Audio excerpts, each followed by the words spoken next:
Yo, Scarcity, in town in Constitution Hill. This is where the Birmingham stabbing started, and I want to take you through where they actually happened and how it looked and how ridiculous it is that the police didn't respond sooner. This is Constitution Hill. It's one of the biggest streets that leads to the town centre. Zephaniah McLeod stabbed somebody on this street and then managed to continue to walk down with cameras, every single shop and building, with no disturbances whatsoever. How was this possible? This is the Scarcity Studios YouTube channel. Please don't forget to like, comment, share and subscribe. And our sponsors are Alpha Claims and Hire Birmingham, the leading and best accident management company. Get a replacement car anywhere in 1 hour. On September the 6th, 2020, on Friday night, Birmingham was rocked by a series of stabbings that happened in a short amount of time. Today, Zephaniah McLeod has pled guilty to all of them stabbings that resulted in the death of Jacob Billington. Rest in peace. The killer wasn't arrested until the day after, and in this video we're going to work out what went wrong and what can be done to prevent it from happening again.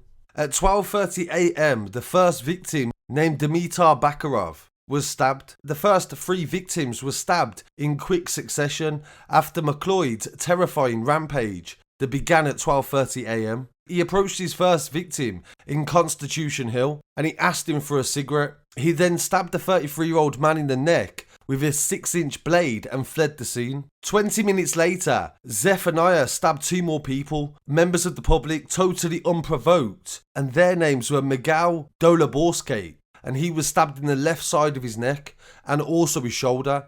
And then the man made his way onto Livery Street, where his third victim, 29-year-old Thomas Glacey, was left in a critical condition. And the knives used on the 3 victims was later found in a drain. And Zephaniah went to a pizza shop and tried to get another knife, but his request was refused. And this is what really blew my mind. At this point, there was 3 victims and also a member of the public that had been contacted to rearm himself. All of these cases were reported to the police, but Zephaniah was able to travel back from Birmingham city centre all the way to Selly Oak to go to his home at 20 to 2 in the morning and managed to recover a box of knives and then head back to the town centre. And this is when he would go on to stab Jacob Billington and his friend Michael Callahan. He approached the pair and asked for a cigarette before stabbing Mr. Billington in the neck and shoulder, the same as the other victims. Mr. Billington was not from Birmingham. He went to Sheffield Hallam University and he was from Merseyside. He was in the city celebrating with a number of friends who were studying there. Jacob sadly died at Queen Elizabeth Hospital from a stab wound to the neck. Just 10 minutes later, he stabbed a graduate student in cold blood, and then he headed down to the gay village to cause more devastation. He went on to stab 2 more men, 29 and 24 years old, in Her Street, and also inflicted critical injuries on a 23-year-old woman shortly after. I went down to the scene after this and I interviewed witnesses that had actually chased him off as well. And the police again had been called. This would have been the 8th time that the police would have been called. And the excuse they've given for that today in their statements was that they're used to being called to a series of violent offences every single night in the middle of town. They said that this wasn't unusual. He was here on the evening, is that correct, yeah? Yeah, he was in Arcadia, in Soul Bar. Okay, how many people was here on the night and that? What, in Arcadia? Generally in the area as well, like Arcadia and something. I was busy, but obviously with the coronavirus, Yeah. busy for coronavirus time. Yeah. So he's like, there was a few people there, not as busy as usual though.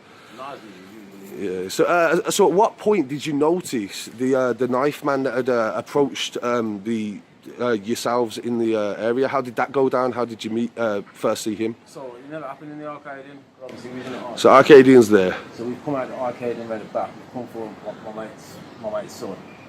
We're looking for him to make sure he got in a taxi. So obviously when we come up the road now, there must have been a bunch of girls that were walking up. And my man, I didn't even notice the geezer at first. I noticed it's just like a bag of girls in it. So they were walking up and I spotted a couple of lesbian girls in there. Yeah. And my man, I seen his next brother just come out of nowhere and just grab one of them. But like, it ain't hit her, and he just grabbed her. And obviously, the one girl turned around and was like, "Yo, don't touch me, you're touching." She left it and she carried on, but towards Tesco's. So just over there where this cordon is. Yeah. So then they've come to the corner on Tesco's. He stopped there, and obviously, like, you know, I didn't want to see the girl get boxed. So I said to the girl, "Yo, move up, man. Allow the thing, leave it, man. It ain't worth it." So obviously, he's stood on the corner, and obviously, like, I'm just looking at him. To be fair, he just looks like some wet dude. He just looks like there's nothing to be. Like you said, he weren't out on a night out. He weren't dressed up. He was just casual. Oh yeah, that was another aspect that he said as well. He was sober and not drugged up or anything like that. No drugs, no. And he weren't like he was attacking. He didn't have anyone. Like he weren't looking for white people. So the initial online, some people were saying there was a Asian and black gang fight.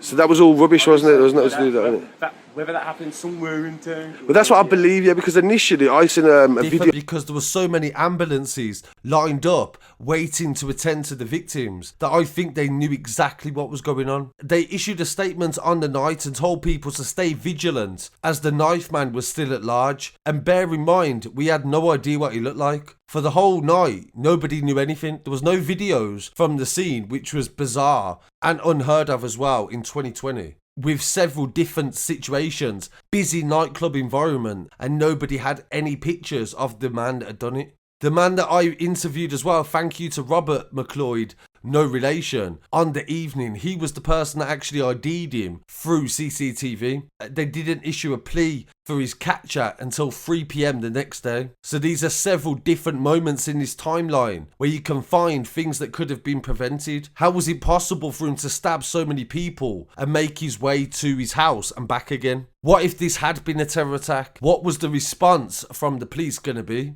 They say several hours later, but I can confirm, and you could also check, that they didn't release CCTV until 3 p.m. the next day. That means this man was walking around the city for 24 hours just stabbing people, and nobody did anything. Today on June the 28th, he pled guilty to 4 counts of attempted murder, 3 counts of wounding and manslaughter on grounds of diminished responsibility. Some of the papers are saying that he's a paranoid schizophrenic, but at the end of the police statement, they say that the mental health reports are yet to have been issued during the sentencing. But if we go with what the Times has said, that he was a paranoid schizophrenic, then this would be a definite repeat of a common occurrence in Birmingham as well. Over the years, there's been a lot of different failings in mental health that have resulted in people slipping through the net.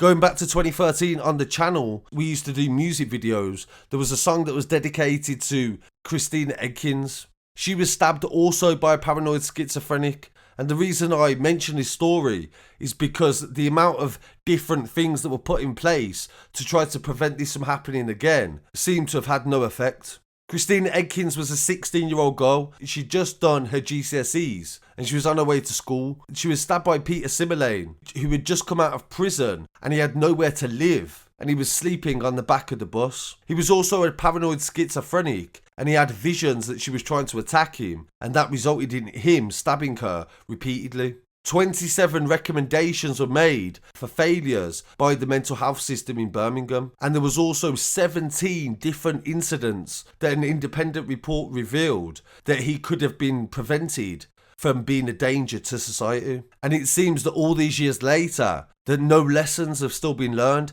People are still able to wander the streets with serious mental health issues and they're not getting the help that they need. So I really want to hear what people have to say on this story, and please don't forget to check out all our coverage from that time as well. I think I did 3-4 videos on that story. And rest in peace to Jacob Billington. And I really appreciate you joining me. Don't forget to go to our website as well for the latest updates. And I'll be back again very shortly with some more news. Peace.